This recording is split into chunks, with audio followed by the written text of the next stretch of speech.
Bien, vamos a abrir nuestra Biblia ahí en la carta del apóstol Pablo a los Gálatas. Carta del apóstol Pablo a los Gálatas. Ahí en el capítulo 2. Ya este es el cuarto mensaje sobre la carta del apóstol Gálatas y todavía nos va a faltar un poquito más, ¿verdad? Es una carta sumamente interesante. La empecé a enseñar con los varones y todavía la estoy enseñando, y de ahí nació la idea, ¿verdad? Nació la idea de hacer esta serie de mensajes. Gálatas capítulo 2. Vamos a estar desde el verso 1 hasta el verso 16. Ya hemos leído, ¿verdad? Ya la hemos leído, así que les invito a que vayamos a Dios en oración. Mi buen Dios y mi Padre Santo, en esta hora venimos a ti, agradecidos en nuestro corazón por permitirnos el gozo de alabarte, de mostrarte nuestra gratitud a través de la alabanza. Gracias por cada uno que está aquí esta mañana. Gracias por tu palabra que tú nos las vas a traer en esta hora. Por eso, como siempre, te ruego que esta palabra, Señor, haga el efecto en cada corazón de acuerdo a la necesidad de cada uno. Y que me escondas detrás de la cruz de Cristo y detrás de tu Espíritu Santo, y que tomes el carbón encendido de tu altar y quemes mis labios para que tus palabras salgan claras a nuestro corazón. Háblanos pues en esta mañana y que nuestros oídos estén atentos a tu voz. En Cristo Jesús. Amén. Pueden sentarse, mis amados hermanos. Aquí yo uso la versión católica, la Nueva Biblia de Jerusalén, ¿verdad? Por eso cuando yo haga las lecturas bíblicas les va a sonar un poquito diferente, pero es exactamente lo mismo. Pero yo uso esta porque al ponerla precisamente escrito ahí en la página Devocionales Bíblicos, yo tengo amigos que me siguen por ahí, que son de cierta organización, y me gusta que puedan ellos leer no solo en la versión 60, sino aún en otra versión. ¿Okay?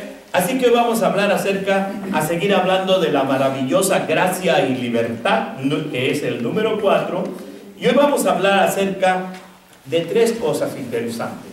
Vamos a hablar acerca de los mentores significantes. ¿Qué es un mentor? Es alguien que invierte su vida en la vida de otro. Un mentor es alguien que invierte en la vida de otros. No sé aquí en Jefferson, pero allá en Gainesville hubo un tiempo que siempre estaban pidiendo mentores para ayudar a los jóvenes, ¿verdad?, en sus clases, y eso de middle school, de high school y aún de elementary school. Un mentor es alguien que invierte su vida en la vida de otro. Pero también vamos a hablar de los seguidores falsos, acerca de los seguidores falsos, y vamos a hablar también de los hipócritas perjudiciales, que los encontramos perfectamente aquí en este pasaje del capítulo 2, ¿verdad?, de Gálatas. Así que, como introducción, déjeme decirle que el libro de Gálatas fue escrito por el apóstol Pablo con un propósito. El propósito por el cual el apóstol Pablo escribió la carta a las iglesias en Galacia, en realidad no solamente fue a una iglesia, sino a las iglesias en Galacia. Esa era una área que estaba controlada por los griegos, y ahí había muchos filósofos, había también muchos judíos circuncisos, que quiere decir que eran totalmente apegados a la ley. Y muchos de estos se habían estado metiendo dentro de estas iglesias y estaban empezando a enseñar un evangelio erróneo. Un evangelio erróneo. Y a través de este evangelio les estaban empezando a enseñar un evangelio de una salvación por obras. Les decían, bueno, ya recibiste a Cristo, pero no es suficiente. Ahora necesitas también circuncidarte y guardar la ley para que entonces sí seas verdaderamente salvo. Y esto es por lo que el apóstol Pablo les escribe a las iglesias de Galacia para enseñarles que Cristo nos liberó totalmente de la esclavitud de la ley. Que ahora nosotros guardamos la ley, pero la guardamos porque amamos a nuestros hermanos. La amamos porque no deseamos mal a nadie. Nosotros hacemos la ley, como dijo el mismo Señor Jesucristo cuando le preguntaron qué mandamiento era el más grande de los mandamientos. Y se acordarán que le dijo que el primero era: amarás al Señor tu Dios con todo tu corazón, con toda tu mente, con todo lo que eres.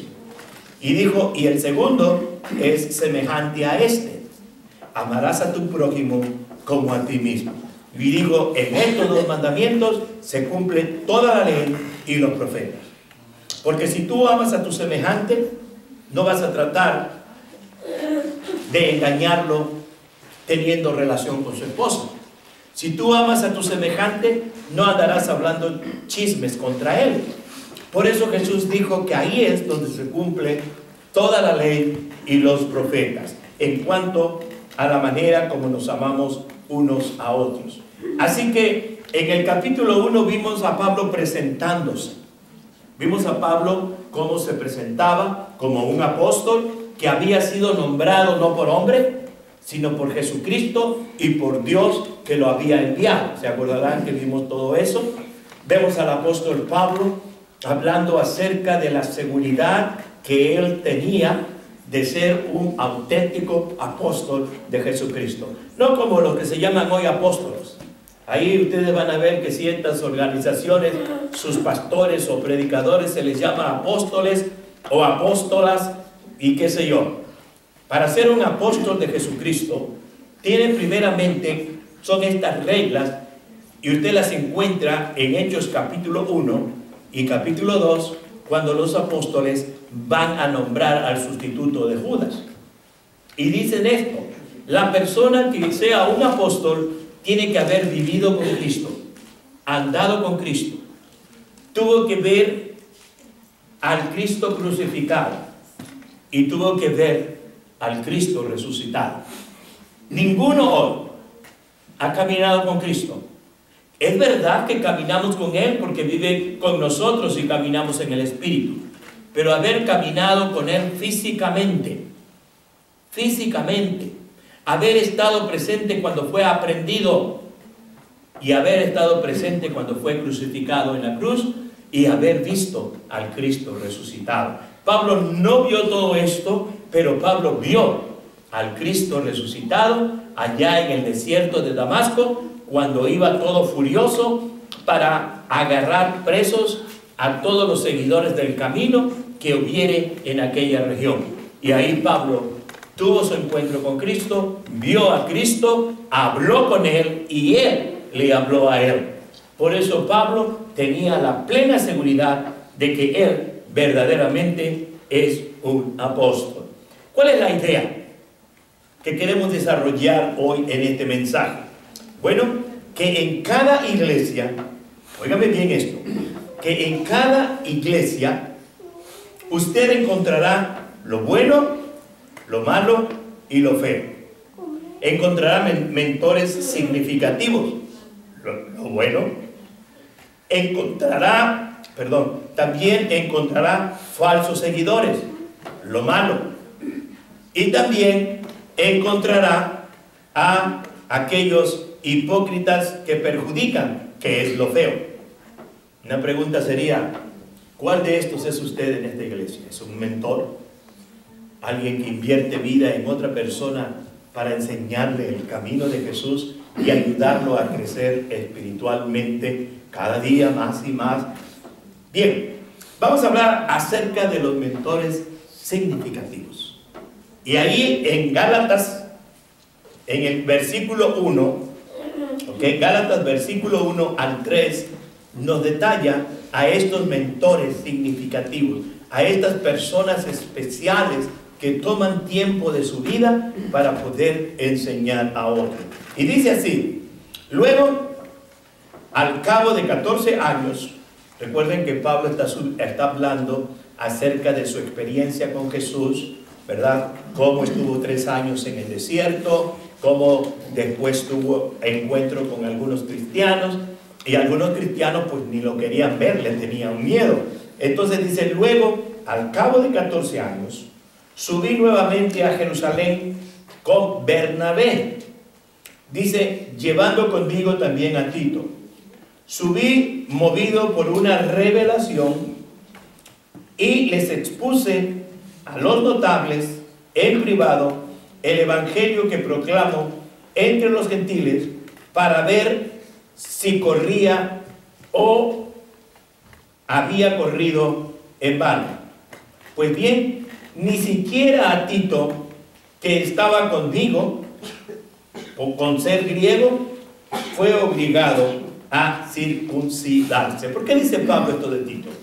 Bueno, exclusivamente lo dice porque lo que estaba pasando en Gálatas, y esto se lo está escribiendo a los de Galacia, lo que estaba pasando en Gálatas era precisamente eso, que los judaizantes que se habían metido en las iglesias cristianas estaban enseñando la doctrina falsa de que las personas tenían que circuncidarse para entonces ser verdaderamente salvos. Y Pablo le dice: ni los apóstoles que estaban por encima de los demás eran Santiago, Pedro y Juan.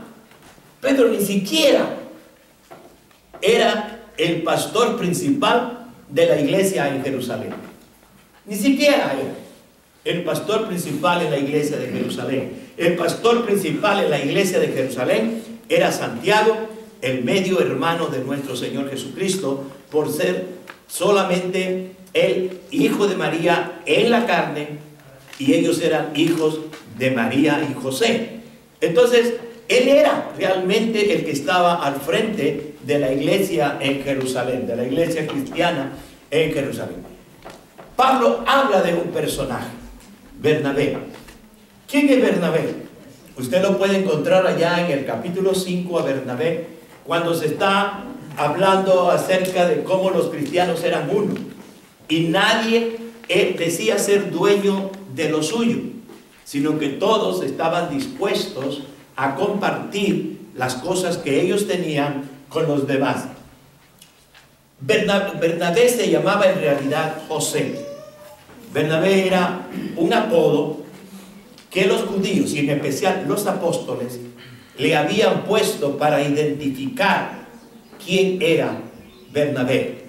El nombre Bernabé significa hijo misericordioso, y era un hombre lleno de misericordia. Era un hombre que vendió propiedades, las trajo a todo lo que había cobrado por sus propiedades sin quitar siquiera un dracma o una blanca, y la entregó todo a los apóstoles para ayudar en el sostenimiento de aquellos que por la situación que había no podían tener a veces ni para comer.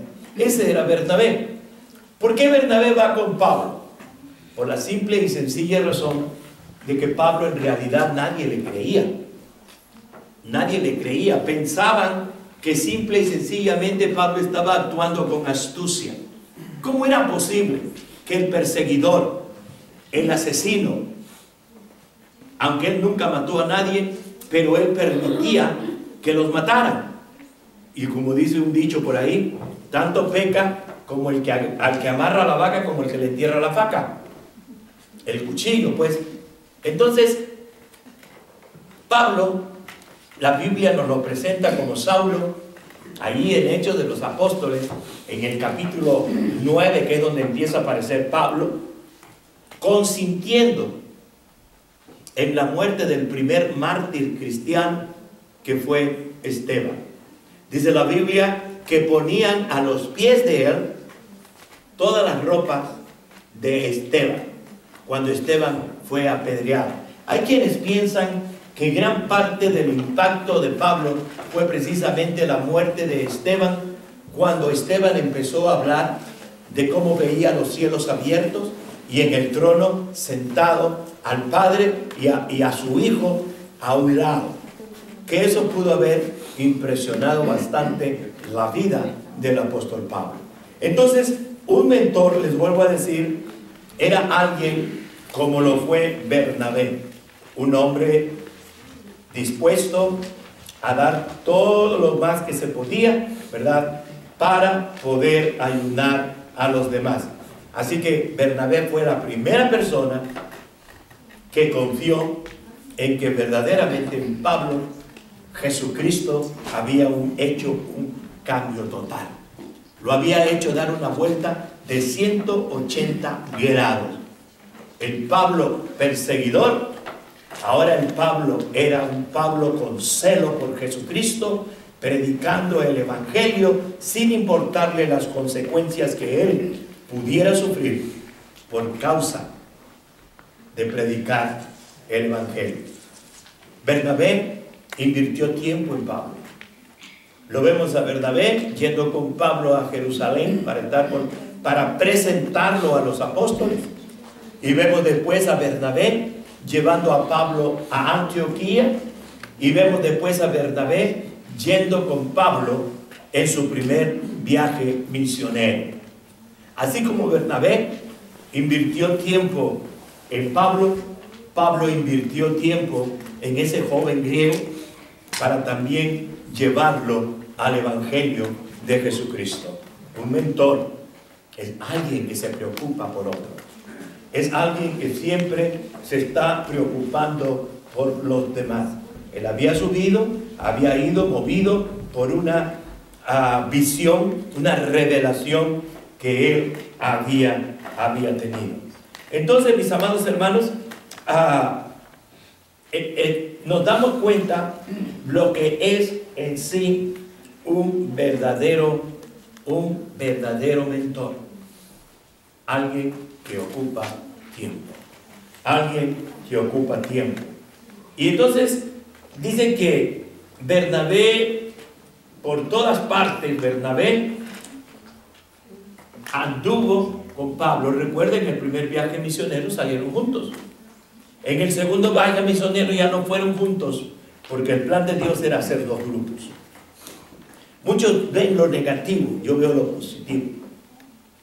Bernabé quería llevar otra vez a su sobrino Juan Marcos, pero Pablo no lo quería llevar porque a la mitad del primer viaje misionero había salido corriendo.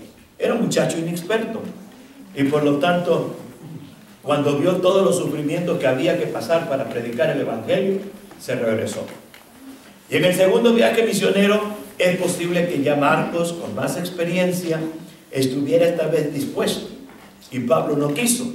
Y hubo una pequeña diferencia entre ellos, y entonces se nos dice que Pablo tomó a Silas y Bernabé a Juan Marcos, y cada uno salió a diferentes puntos. Se ven cómo las cosas, cuando están controladas por Dios, aunque al principio parezcan malas, en realidad son bendición, porque ahora eran dos grupos predicando el Evangelio de Jesucristo. Así que también, mis amados hermanos, necesitamos gente de esta en nuestra iglesia. Necesitamos personas en nuestra iglesia, personas dispuestas a servir, personas dispuestas a estar listos para invertir su vida en la vida de otras personas. Por ejemplo, tenemos a mi hermana María Bárbara, y miren qué bárbara, ahí donde creo que estudia en clases de inglés, trajo a mi hermana Verónica, ¿verdad, hermana? Y ella trae a sus niños. Trajo a la hermanita Febe, y ahora Febe trae a sus niños. Es una cadena. Cuando alguien empieza a hacer algo bueno, los demás siguen esa cadena. Los demás van siguiendo esa cadena. Por ejemplo, Tomás. Tomás era un tipo cohibido. Perdón, Andrés, no Tomás. Andrés era un tipo cohibido. Un tipo que casi no hablaba. Él solamente lo vemos trayendo 2 personas a Jesús. Uno de ellos, ¿sabe quién fue? Su hermano, Simón Pedro. Y a través de Simón Pedro, Andrés ganó miles de personas para Jesús. Trajo a aquel niño con los 5 panes y los 3 pececillos. Y gracias a Andrés el traidor, sí era el traidor, ¿verdad? Sí, porque traía a otros, no como Judas.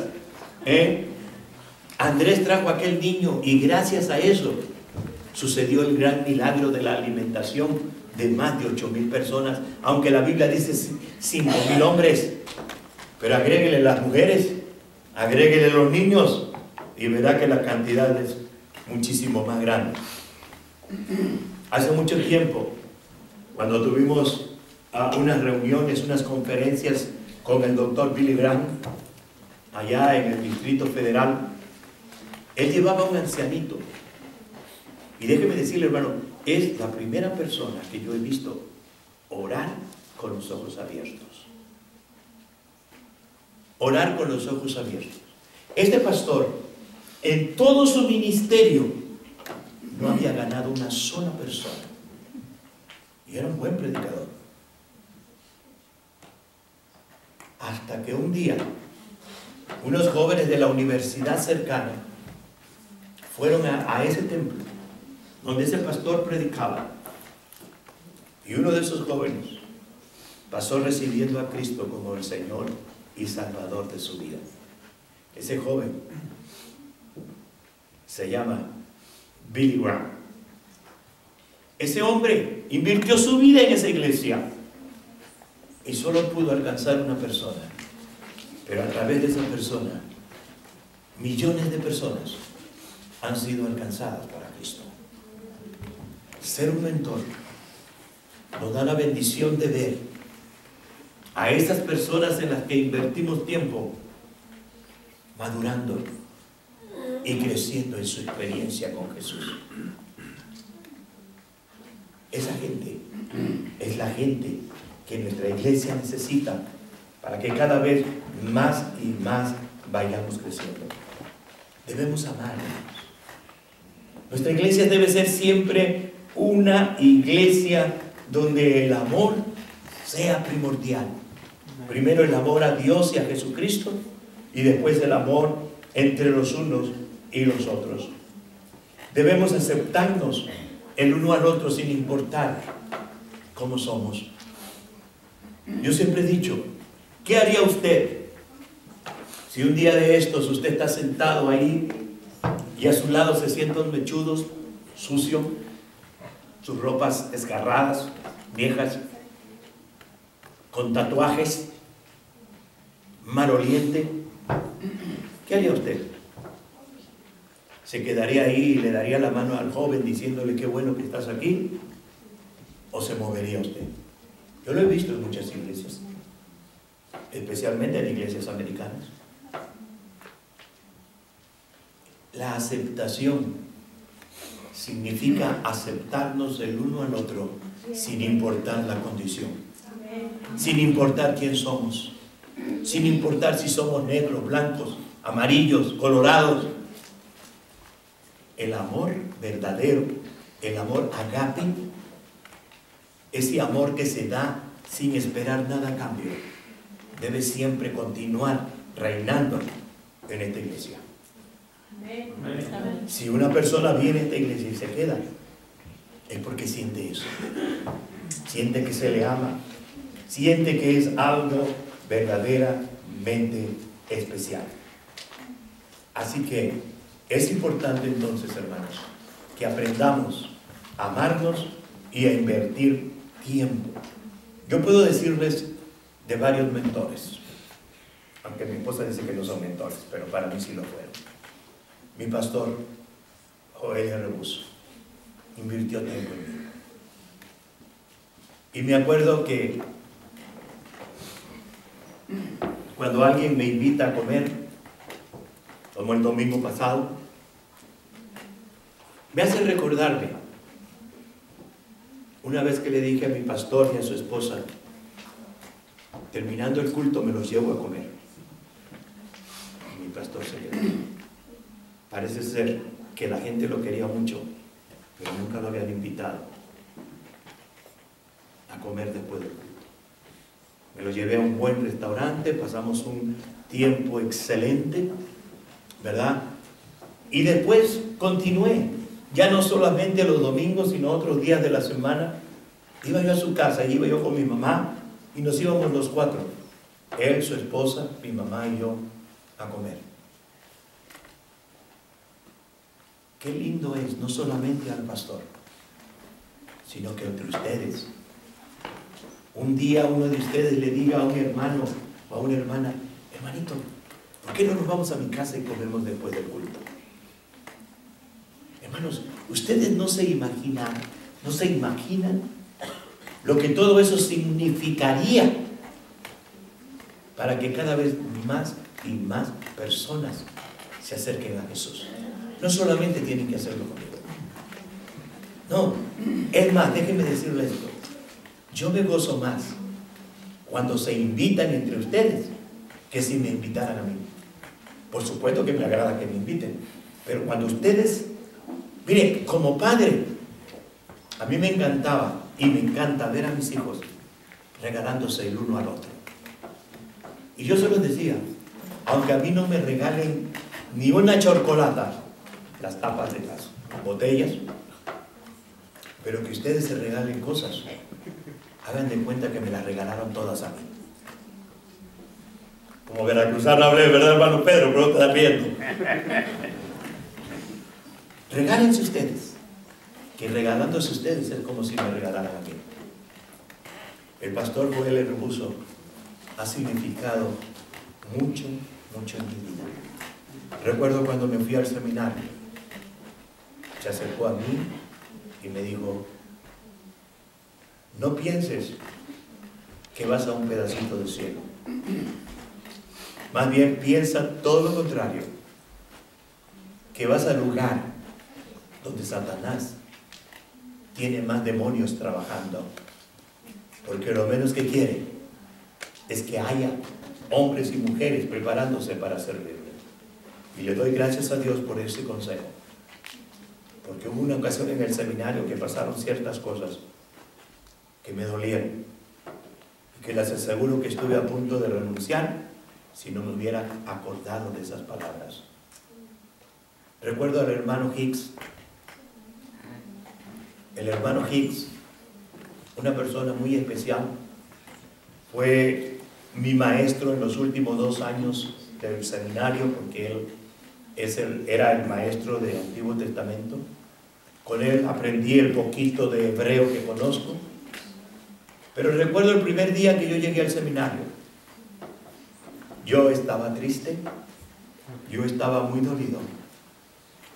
Mi madre me había dicho que ya no sería más su hijo. Así que llegué al seminario llorando. El hermano Hicks lo vio, me llevó a su casa, conviví con sus hijos, con su esposa. El domingo, ahí estaba tempranito para que nos fuéramos juntos a la iglesia donde él iba. Por eso él es muy especial para mí. Hay otro como el doctor Pat Carter, el pastor Rolando Gutiérrez Cortés, que está en la presencia del Señor, el hermano Guy Williamson, de quien aprendí el poco de hebreo que sé, de griego, perdón, que sé, el hermano Sims, que me enseñó a ser misionero, y muchos en el seminario que fueron importantes para mí. Tal vez usted ha tenido un mentor, tal vez usted ha tenido una persona que le ha podido llevar a Jesucristo. ¿Cuáles son los falsos seguidores? ¿Cuáles son los falsos seguidores? Bueno, vamos a ver esto ahí precisamente en Gálatas, y le invito a que vaya conmigo a partir del verso 4 de Gálatas y el verso 5. Yo lo leo aquí, donde lo traigo. Dice: y esto a causa de los intrusos, los falsos hermanos que solapadamente se infiltraron para espiar la libertad que tenemos en Cristo Jesús, con el fin, óigame bien, con el fin de reducirnos a esclavitud, a quienes ni por un instante cedimos, sometiéndonos a fin de salvaguardar para ustedes la verdad del Evangelio. ¿Quiénes eran estos? Eran los judaizantes que habían tratado de meterse a la iglesia para confundir a la iglesia, que buscaban la manera de enseñar cosas incorrectas a la iglesia, porque lo único que buscaban más que nada era destruir a la iglesia de Jesucristo. No buscaban otra cosa, simple y sencillamente buscaban destruir a la iglesia de Jesucristo.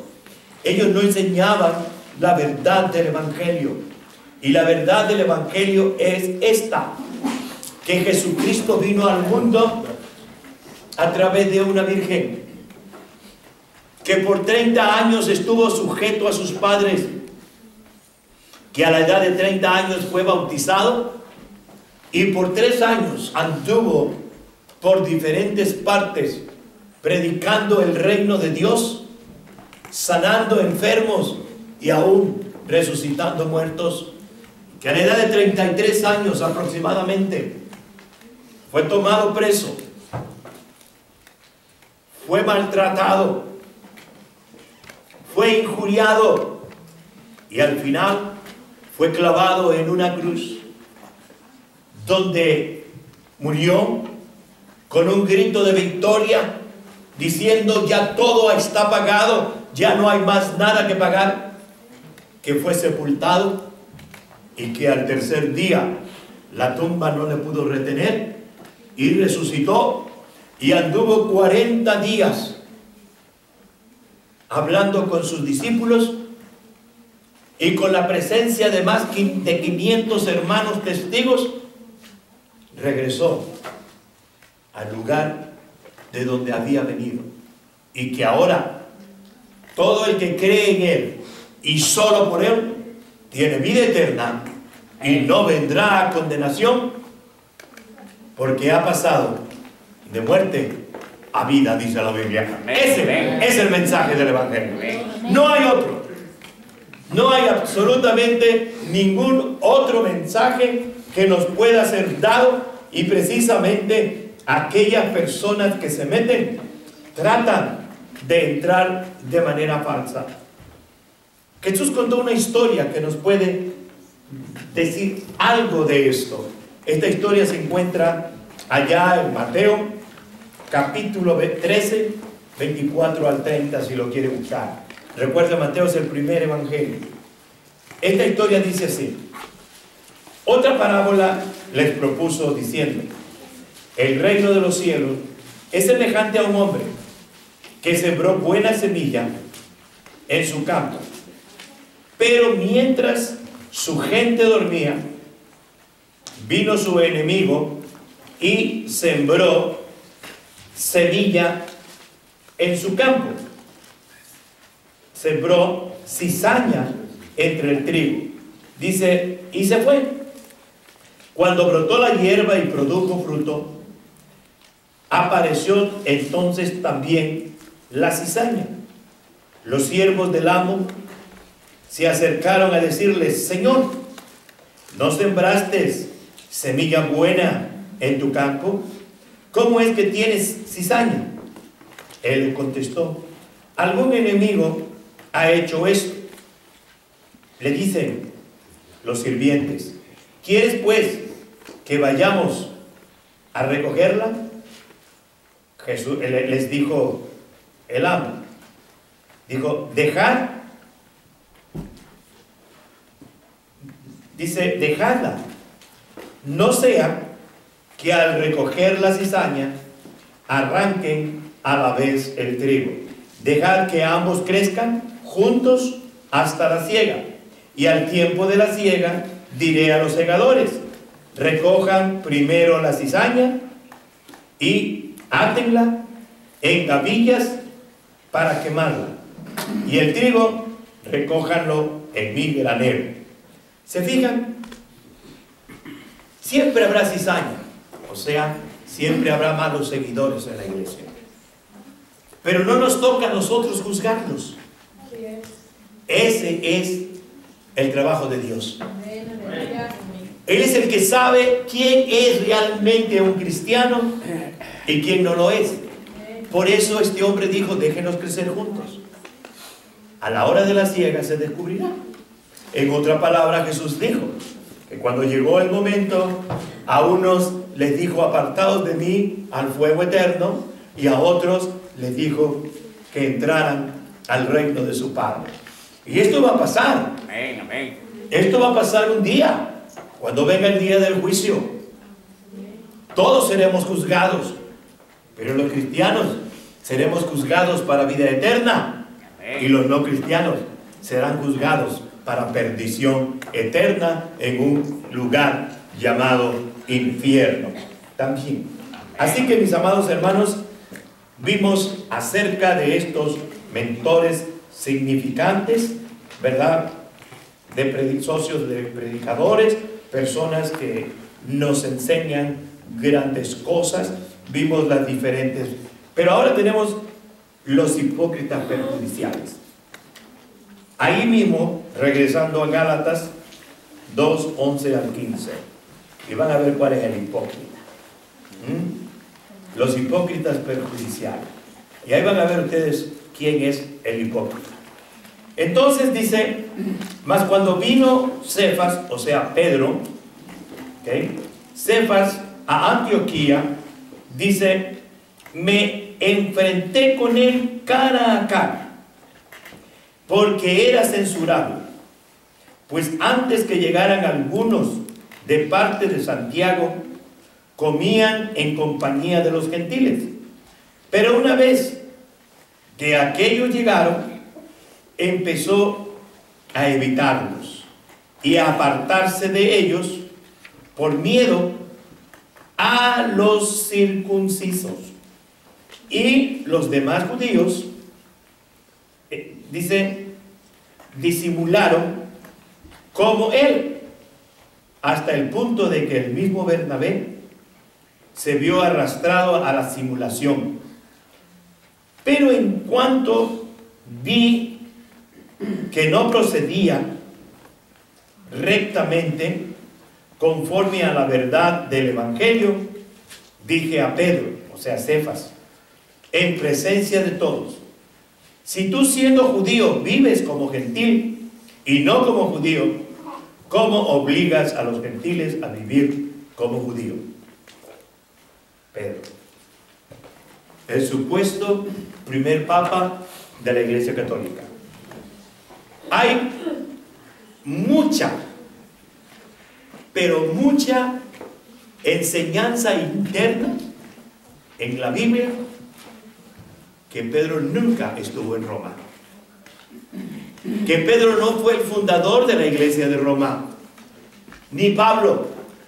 Los fundadores de la iglesia de Roma fueron cristianos incógnitos que no sabemos sus nombres.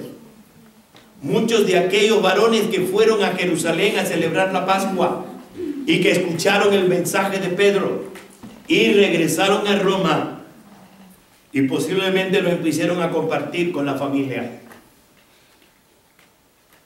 Pedro nunca estuvo en Roma. Yo no sé por qué le llaman el primer papa de Roma, porque ni siquiera era el principal de la iglesia de Jerusalén. Y aquí se nos presenta al Pedro hipócrita, al Pedro que era la segunda vez que mostraba hipocresía. Ya la había demostrado la primera vez cuando Jesús fue aprehendido y por 3 veces negó conocer a Jesús.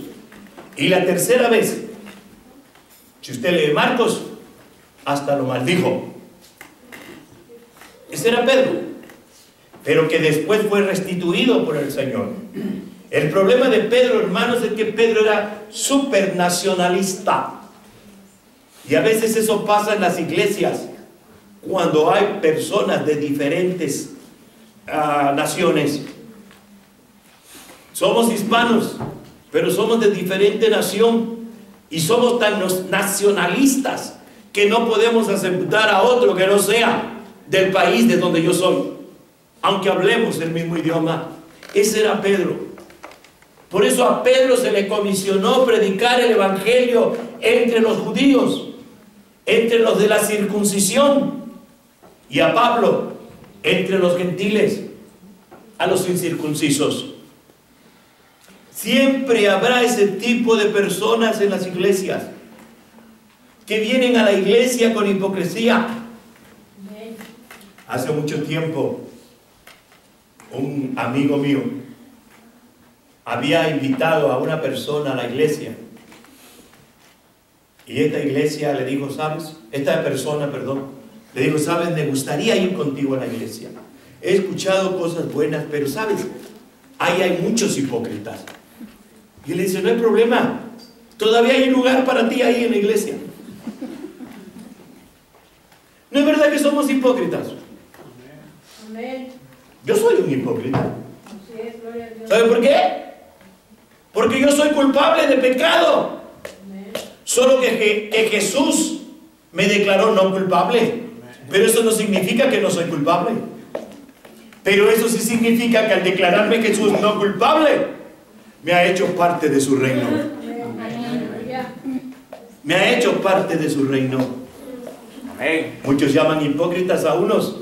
Dicen: ¿ya te olvidaste de que tú eras un borracho empedernido? ¿Que te emborrachabas junto conmigo? Ahora que ahora muy santo, ¿no? Pues dile que sí, porque Cristo te cambió y Cristo te transformó. La iglesia no necesita este tipo de gente, pero Dios nos manda a aprender a soportarlos, a aprender a amarlos, a no dejar que nos confundan, pero sí amarlos y estar dispuestos a ayudarles a que un día puedan llegar a arrepentirse y a conocer realmente a Jesucristo como su Señor y como su Salvador.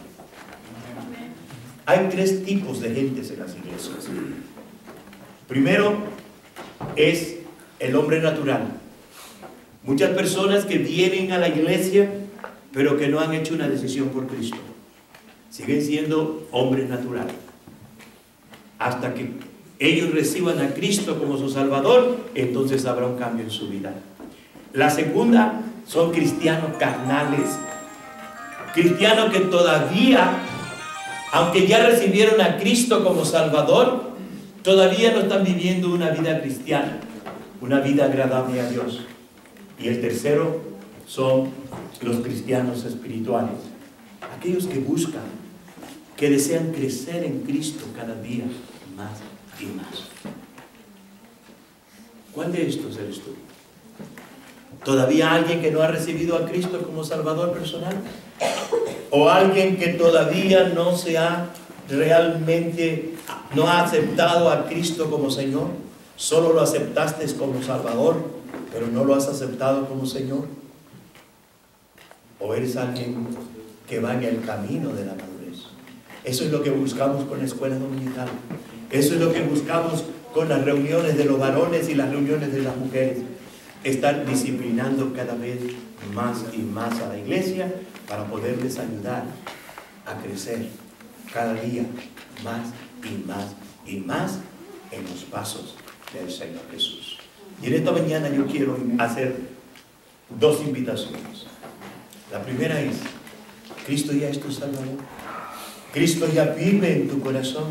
Ya le invitaste arrepintiéndote de tu pecado e invitándolo a entrar en tu corazón por medio de recibirle como Salvador de tu vida. Si ya lo hiciste, qué bueno. Pero si no lo has hecho, hoy tienes la oportunidad de hacerlo.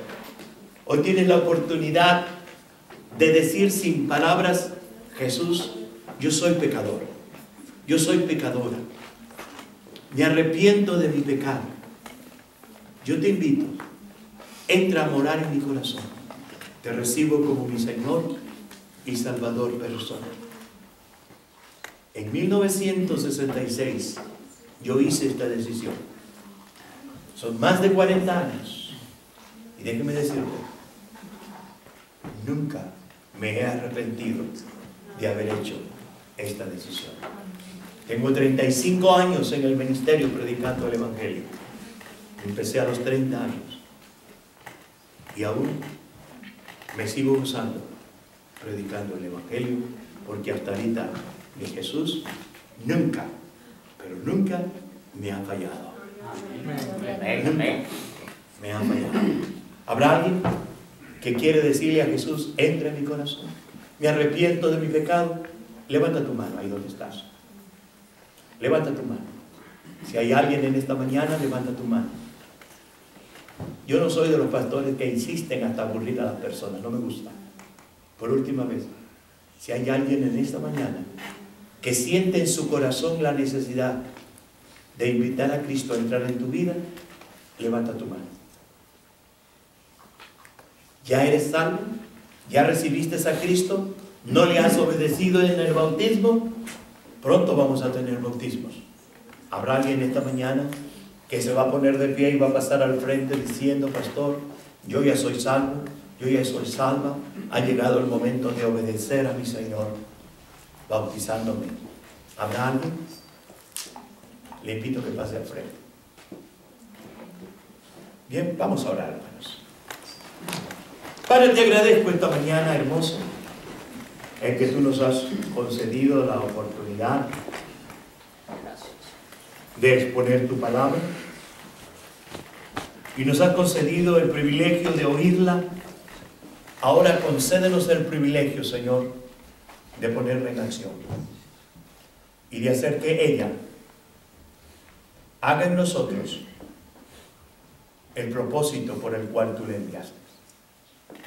En Cristo Jesús. Amén.